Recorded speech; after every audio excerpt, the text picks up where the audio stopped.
Welcome, Director Harris. Thank you, Excited to talk to you today. I know this is a new role for you as Director of Youth Services. So how has it been for you? How have you enjoyed the role? I tell you, Mayor, this has been month 6. Yes. And it's been great. Just working with young people and just hearing their stories, the exposure we're giving them shows the life we have in our city and the potential for the future, which is very strong and great. So I know you all have a number of programs, but I want to hear specifically about the MAP program. How long has that been around and how does it work? Yeah, the MAP program has been around for 20 plus years, and it started under Director Sarah Lewis, the late Sarah Lewis, and it was rebirthed in 2015. And how it works is that it currently takes students who are various parts of the city of Memphis. Previously, it was based on GPA. You had to have a 3.0 or above to participate. And it's a year-round program, and the program dealt with after-school time, community service, and a series of parent meetings the students had to participate in. So it's evolved over the years, but since I've been in position, there's been a greater need to serve even more children. We know that, and I'm a former educator, so the average GPA in MSCS right now is about a 2.4. So with that being said, for a district that has 110,000 students, we need to serve more children who need the program. So we introduced a new program that's called BOSS, and the acronym stands for Building Out Successful Students. And basically, it's no GPA requirement. So you can have a 1.3, which we do have young people that have that, who are in the program, and it's just been phenomenal to see the work. And MAP is an acronym too. What does MAP stand for? Memphis Ambassador Program. Okay. So the program is still around. This is just an extension of that program. So BOSS has been around how long now? 6 months. So when I came into play and I did some studies, so we've launched really about 5 months ago, but we put it to scale this past summer. We've done 2 very successful summer camps where you've met some of the students. Yeah, I did. That was great. Yeah, they met judges. They went over to the county building. They met different professionals, and also they went to the renovated Tomley Park. And what's really impressive, some of them never seen it before.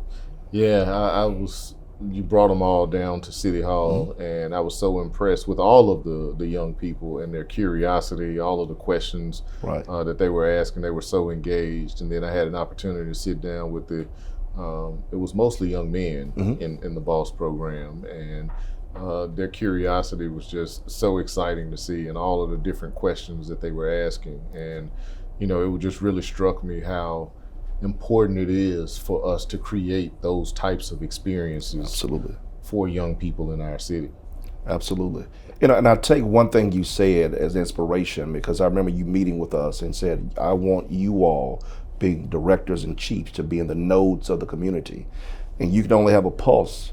You got to be out there to have a pulse. Right. And that's what we did, and that's how it was formed as well. So tell me about the differences or similarities between MAP and BOSS. How are they different? The main difference is that one has a GPA requirement of a 3.0 or above.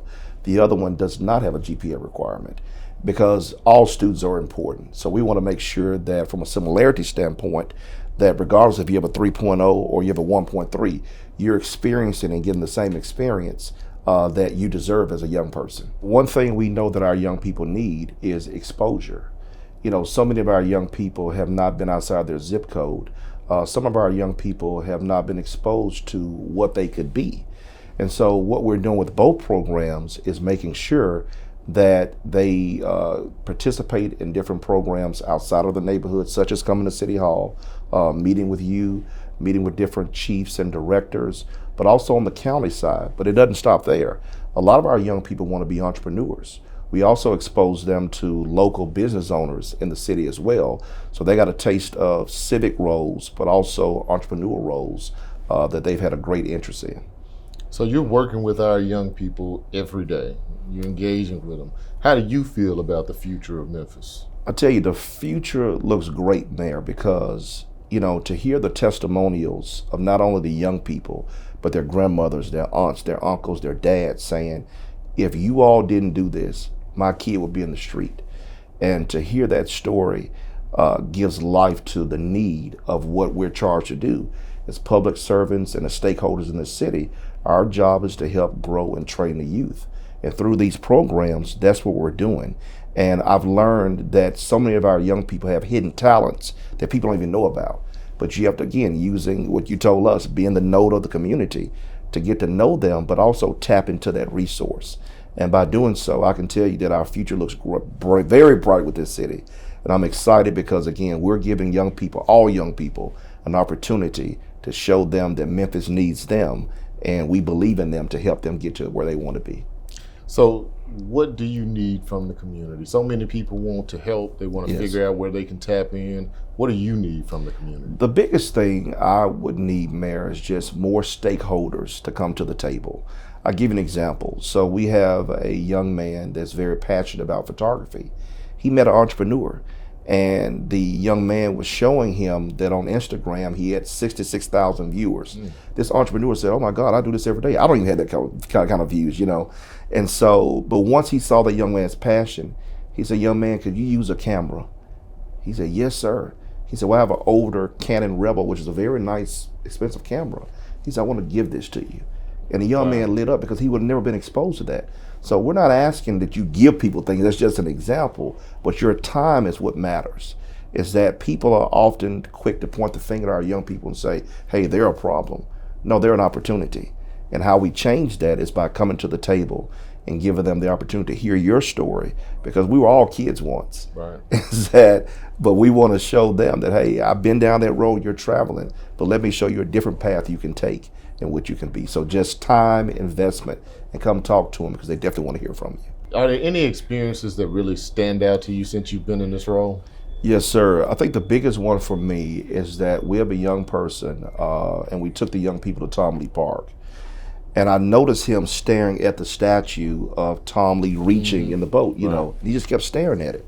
And I walk up to him. I said, "What intrigues you about that?" He said, "Sir, I had no idea." He said, "I live less than 10 minutes from here, but I've never seen the river and been to this park." And I'm like, in my mind, it's small to me, but it's the world to him. And like we have to do a better job at making sure that our future Memphians understand the history, and we expose them. And when I told him what I knew about Tom Lee and what he did, he just lit up. He said, "Man, he's a hero." I said, "And you can be one too." And so although that's historic from 1925, this is 2024, but he wasn't exposed. So we would not have taken him down there. He wouldn't have seen it. Right. And that's so critical that we reach back and take our young people beyond the zip code and teach them the history of Memphis so they can make history as well. Well, thank you so much for your time. You're an incredible leader, and we're glad to be on the same team. Absolutely. I appreciate you, Mayor.